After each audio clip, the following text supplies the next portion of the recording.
Hello everyone. Alright, we got a fun one for you today. One of the most requested videos. What is the cycle that I'm running right now? We're going to get into the compounds that I'm running, and we're also going to get into the dosages, the reasons I use these compounds, why I like these compounds, why I maybe dislike some of these compounds, and all kinds of fun information regarding this cycle. So first, I'm basically just going to go down the list and tell you guys the compounds I'm running and why I'm running them, and then we're going to get into the dosages. We're also going to get into some of the peptides that I'm running, the ancillaries that I take to keep myself healthy, keep blood pressure, heart rate, all vital signs and blood work in check basically while I'm running pretty decent doses of everything. So let's see what we got here. So I would say my personal favorite, and I would run every time, of course, is testosterone. I personally tolerate testosterone extremely well. I don't aromatize much. I basically get nothing for side effects. I don't get hair loss really, and I can run pretty high dosages of it, where I know some people that can't handle more than a few hundred milligrams or even going past TRT without having a lot of issues, usually hair loss. Some people just don't feel well on it. That's usually rare though. Most people tolerate it pretty well since it is a bioidentical compound. My favorite secondary steroid that I pretty much have in every cycle is primobolan. I like primobolan for 1,000 different reasons, whether it comes to its safety profile. I really think it does build a really good amount of mass, especially for a DHT, probably the most for a DHT next to something like anadrol. But of course, primobolan is significantly safer, very safe compound in general. Another thing I really like about primobolan personally is I react very strongly to the estrogen control properties that it can have on some people. It acts as a really strong AI for me. I basically don't need to run an AI if I'm on primobolan, and I cannot really run primobolan more than half my testosterone dose or my estrogen starts getting crushed. So I tend to run it about half my testosterone dose, a 2-to-1 ratio test to primo. Deca. I am using Deca on this cycle. Not a huge dose, we'll get into that. This is my first time running the decanoate ester. I've ran nandrolone before, specifically NPP, phenylpropionate, and I just don't really think it's a good ester. I don't like that ester. I would probably never run that compound again. So I wanted to get the benefits of nandrolone, and I figured Deca would be a good way to go, and so far I do definitely prefer it over nandrolone for pretty much every reason. Whether it's mental side effects, I feel are a lot better on Deca. Joint lubrication is significantly better on Deca. Pretty much every reason, in my opinion, to run Deca over nandrolone, phenylpropionate. And even though I am running Deca, even though I typically would not recommend this, I'm trying it out to see. I am running Tren alongside all this in a very low dose. I am microdosing it sub-Q, 20 milligrams a day, so 140 milligrams a week, so fairly low dose. I don't notice many issues with these together as far as prolactin goes at all. I don't even feel like I have to use P5P right now, let alone any CABR or more intense compound like that. And I'm feeling pretty good on all that. So those are all the injectable compounds I'm running. Let's get into some of the orals I'm running. A lot of people say not to run orals during the off season. I agree and disagree. I agree if you're someone who cannot handle the digestive effects of oral steroids. You know, if you're trying to eat thousands of calories a day and your stomach feels like shit, it's just not going to happen. Oral steroids aren't for you. I've noticed if I do my orals sublingual, I just crush them in a pill crusher under the tongue with some water. I avoid pretty much all the digestive compounds. You know, you're going to avoid first pass through the liver, which in the end doesn't do much, not really, but I really do think it helps the digestive aspect of it significantly. With that being said, I am running 50 milligrams of anadrol daily. I really like anadrol. It's probably my favorite oral steroid. It is a non-genomic compound, which means it is immediate acting, which is why you see a lot of the nice strength gains and fullness that comes really quick from it. Non-genomic and genomic compounds, which genomic compounds tend to be pretty much all your injectables, have a nice synergistic effect when they're combined together. Like Tren and anadrol specifically is really a good combination, as long as you don't get that weird mystery prolactin gyno, which there are ways to control that, of course. And I am also running Anavar at a low dose, primarily for the collagen synthesis. I'm running anadrol also for the glycogen retention. Growth hormone. I'm running a good amount of growth hormone right now. I'm running 10 units daily. I am debating whether I want to bump that up to 18 units daily. That has yet to be decided. I am eating over 1,000 grams of carbs a day right now. Luckily, my blood sugar and everything is normal, I think primarily due to me being low body fat. However, I don't feel the need, nor do I want to run insulin. So just growth hormone. I'm also running injectable L-carnitine just to increase my AR expression, overall oxidative stress.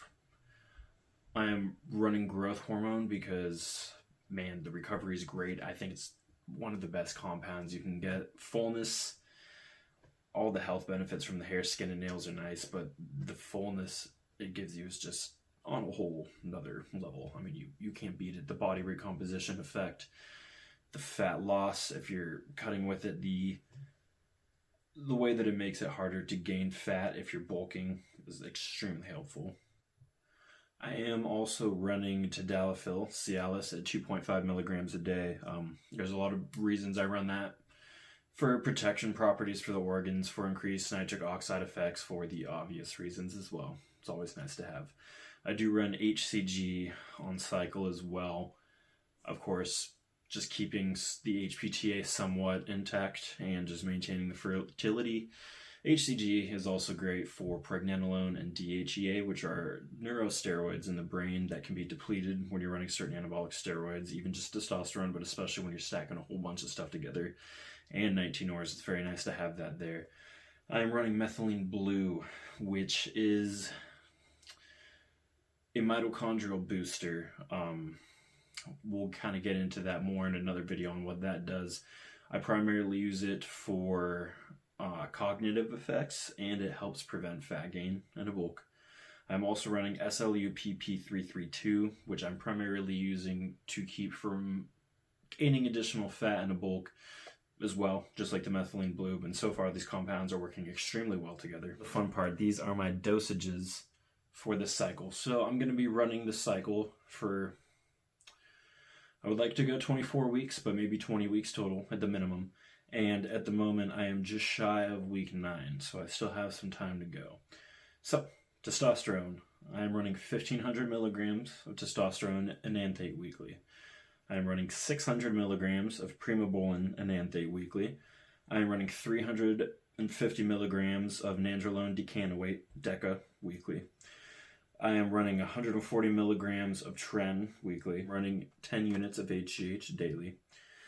600 milligrams daily of L-carnitine, 2.5 milligrams a day of Cialis, 250 micrograms of HCG 4 times weekly for a total of 1,000 micrograms a week.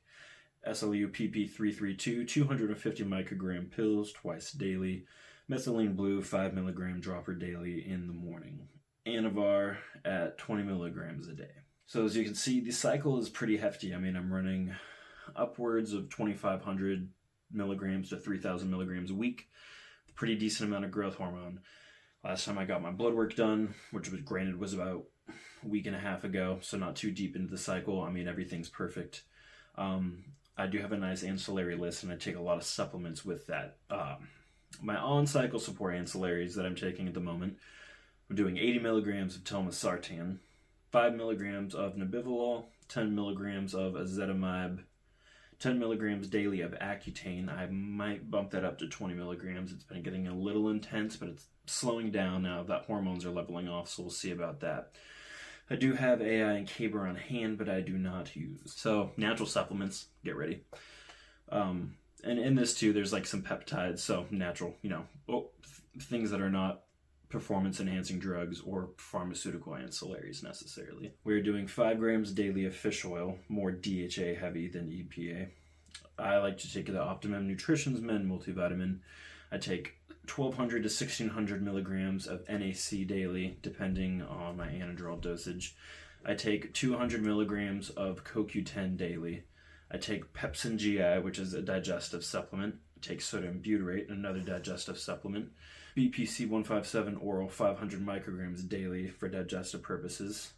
SAMe fasted 400 milligrams, liposomal glutathione.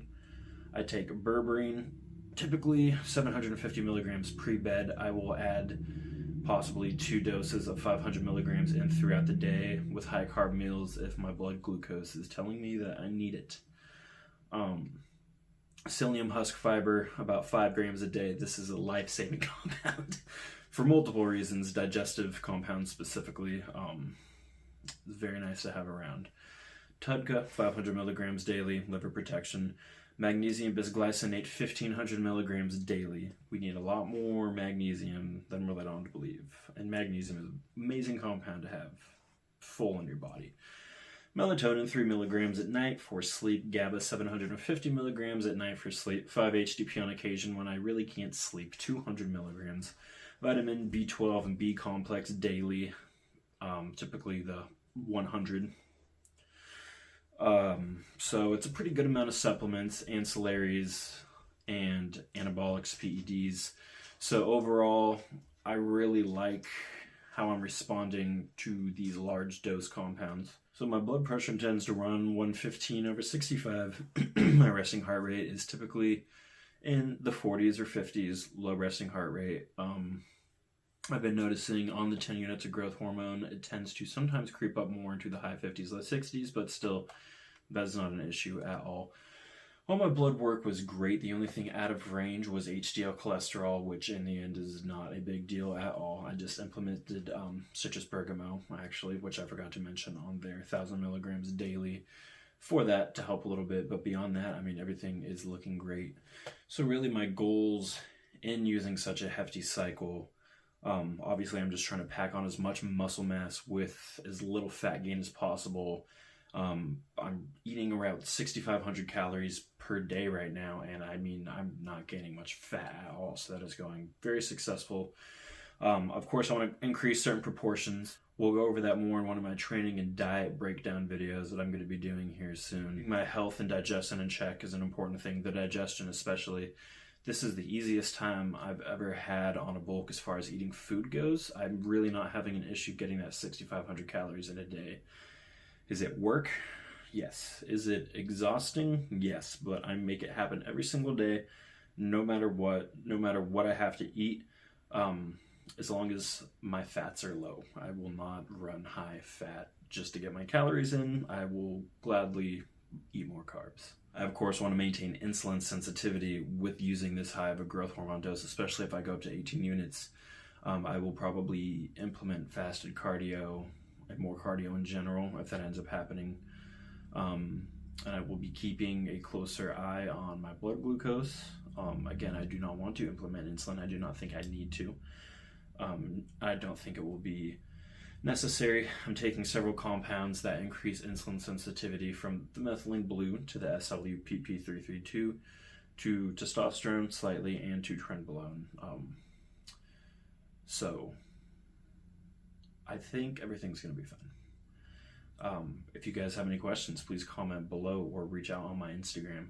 I am now doing consultations for people that want to use performance enhancing drugs. If you have questions, if you want cycle design, if you're someone who has ran into issues with your fertility, say you have misused anabolic steroids and you need help recovering from that, whether it be hormonal, testosterone, fertility, thyroid, anything of the sort like that, that is something I can help you with.